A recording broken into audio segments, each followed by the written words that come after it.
Pemirsa, Anda kembali dalam Kominfo Newsroom.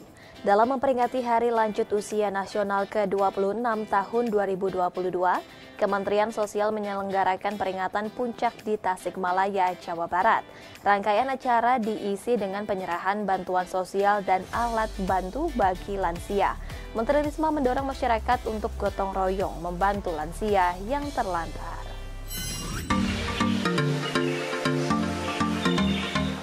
Kementerian Sosial mengadakan upacara khusus dalam memperingati Hari Lanjut Usia Nasional ke-26 pada Minggu 29 Mei kemarin. Acara yang melingkupi 29 kecamatan di Kabupaten Tasikmalaya digelar di Gor Desa Hegarwangi dan mengangkat tema Lansia Sehat Indonesia Kuat. Tema tersebut diambil karena populasi lansia di Indonesia cukup besar, yakni sekitar 10% dari populasi penduduk Indonesia. Lansia yang datang ke lokasi acara mendapat pemeriksaan kesehatan dari para tenaga medis puskesmas setempat. Tidak hanya itu, para lansia juga mendapat bantuan sosial dari Menteri Sosial Tri Risma hari ini. Dalam pidatonya, Menteri Risma menyampaikan lansia mempunyai peran penting dalam pembangunan kesejahteraan sosial.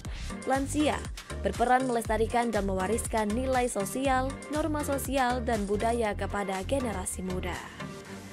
Paket bantuan sosial yang diberikan kepada para lansia yakni paket nutrisi dan sembako, alat bantu disabilitas tongkat, kursi roda, alat bantu dengar, kacamata, bantuan renovasi rumah, bantuan PKH, dan kewirausahaan yang lainnya. Dengan adanya bonus demografi, sebetulnya memang karena tambah usianya di negara kita juga semakin tinggi, angka harapan hidupnya semakin tinggi, artinya lansia juga akan semakin banyak. Menteri Risma berharap bantuan tersebut bisa membantu para lansia yang membutuhkan dan mewujudkan kesejahteraan dan kemandirian bagi para lansia. Selain itu, Menteri Risma menekankan pentingnya gotong royong membantu para lansia yang terlantar. Lansia tunggal adalah mereka yang berusia 65 tahun ke atas dan hidup sebatang kara atau ditelantarkan. Lansia yang kita temukan itu sudah 4 hari meninggal, tidak ada satupun orang tahu. Tidak ada satupun orang tahu. Nah, kalau kita bangun gotong royong ini, kemudian kita peduli, insya Allah itu tidak akan terjadi lagi. Jadi makanya kita bentuk posyandu lansia. Dengan harapan lansia itu berkumpul, kemudian oh ya, hari ini Bu Risma kok nggak ada ya? Bisa didatangi sehingga tahu kalau kondisinya sakit. Coba bayangkan. Menteri Investasi Kepala Badan Koordinasi Penanaman Modal Bahlil Lahadalia menyatakan bahwa pihaknya terus konsisten dan berupaya keras mendorong realisasi investasi di tanah air. Hal ini sejalan dengan arahan Presiden Republik Indonesia Joko Widodo untuk mengurai hambatan dalam mewujudkan realisasi investasi di Indonesia.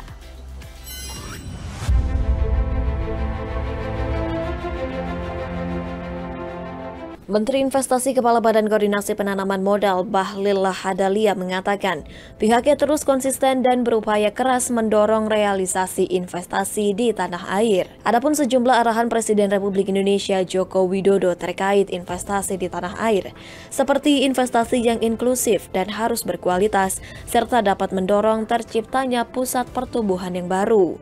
Presiden meminta agar Menteri Investasi tidak hanya fokus pada investor besar, tetapi juga pada UMKM. Selain itu, Menteri Bahlil juga ditugasi Presiden untuk mengurangi hambatan yang ada dalam mewujudkan realisasi investasi di Indonesia, seperti perizinan yang lambat, termasuk kolaborasi antara pengusaha besar dan UMKM. Berdasarkan data dari Kementerian Investasi, capaian realisasi investasi pada triwulan 1 tahun 2022 adalah sebesar 282,4 triliun rupiah atau lebih tinggi 28,5% dibandingkan periode yang sama di tahun 2021, serta meningkat 16,9% dibandingkan triwulan keempat tahun 2021.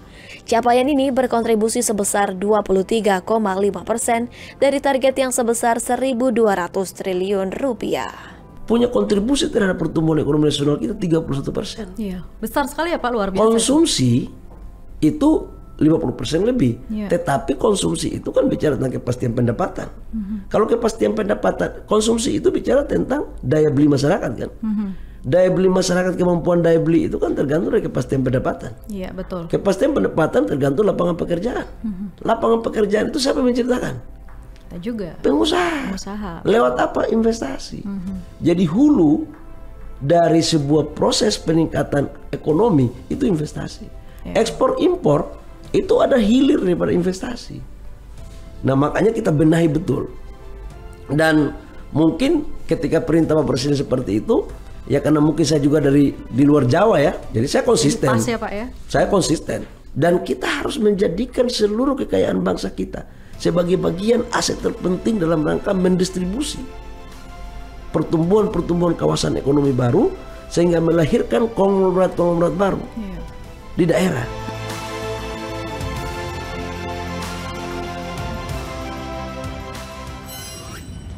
Sementara itu, Wakil Presiden Republik Indonesia Ma'ruf Amin menilai perlunya pengembangan usaha tanaman hias lokal untuk memenuhi pasar di dalam negeri maupun mancanegara. Terlebih, ekspor tanaman hias mengalami pertumbuhan hingga 98% atau mencapai lebih dari 17 juta US dollar pada tahun 2021.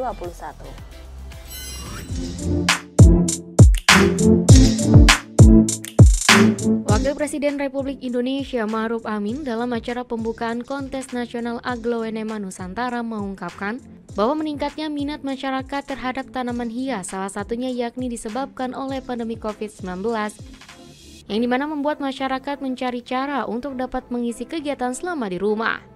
Seiring dengan tren tanaman hias yang semakin tinggi peminatnya, Wapres mendorong pengembangan usaha tanaman hias lokal sebagai komoditas ekspor potensial.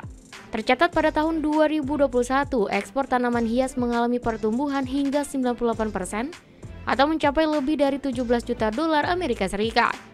Salah satu tanaman hias yang berpotensi untuk dikembangkan di dalam negeri adalah aglonema dengan didukung oleh lingkungan Indonesia yang beriklim tropis. Oleh karena itu, Wapres terus mendorong peran pemerintah untuk mendukung pengembangan aglonema oleh petani dalam negeri agar terus meningkat dan mampu mencapai kebutuhan 600.000 pohon yang saat ini masih impor dapat terpenuhi. Negara kita memang merupakan salah satu dari negara di Asia yang memiliki spesies aglonema yang bervariasi serta penghasil aglonema hybrid yang berkualitas. Aglonema sangat potensial untuk dikembangkan di dalam negeri, terlebih dengan dukungan iklim tropis di Indonesia. Namun disayangkan sampai saat ini, bibit aglonema yang jumlahnya ratusan ribu pohon masih diimpor dari luar negeri. Padahal potensi di dalam negeri sangat memungkinkan apabila ada upaya-upaya untuk mengembangkannya. Pemerintah berharap agar para petani aglonema ini dapat berkembang maju sehingga kebutuhan setiap bulan sekitar 600.000 pohon yang masih impor dapat kita penuhi.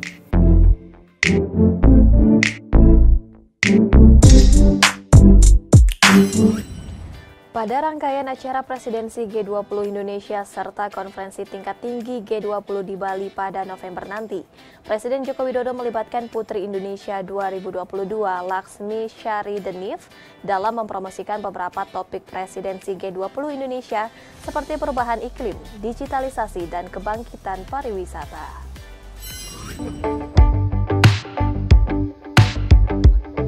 Presiden Republik Indonesia Joko Widodo melibatkan ketiga Putri Indonesia 2002 terpilih dalam mempromosikan seluruh kegiatan presidensi G20 Indonesia. Hal tersebut disampaikan oleh Putri Kuswisnuwardani selaku Ketua Dewan Penasihat Yayasan Putri Indonesia dalam keterangan persnya pada Senin 30 Mei 2022 di Istana Merdeka, Jakarta. Nantinya Laksmi Syahridenif sebagai Putri Indonesia 2022 terpilih akan mendalami bidang literasi serta digitalisasi. Sedangkan Cindy May Maguire selaku Putri Indonesia Lingkungan 2022 akan dipercaya untuk mengangkat isu G20 terkait perubahan iklim dan program kesehatan masyarakat. Sementara Adinda Kresila merupakan Putri Indonesia Pariwisata 2022 dipercaya untuk mempromosikan lingkungan hidup dan pariwisata. Putri mengungkapkan bahwa Presiden mengundang Putri Indonesia 2022 terpilih untuk menunjukkan kepada dunia bahwa Indonesia siap menuju era pandemi ke endemi dan melibatkan para finalis Putri Indonesia sebagai wajah dari kegiatan G20 Indonesia. Bapak Presiden juga tadi menyampaikan bahwa untuk semua program-program G20, khususnya pada puncaknya nanti, Putri Indonesia untuk dilibatkan, ketiga putri ini terpilih dan juga para finalis lainnya yang ada di provinsi masing-masing, karena mereka sebagai wakil Indonesia untuk memperjuangkan sesuai dengan topik G20 2022, yaitu perubahan iklim, digitalisasi, dan kebangkitan pariwisata. Itu kebetulan memang menjadi spesialisasi dari para putri ini. Pemirsa, usai jeda kami akan kembali dengan informasi GPDRR, momen perkenalkan UMKM di mata dunia sesaat lagi.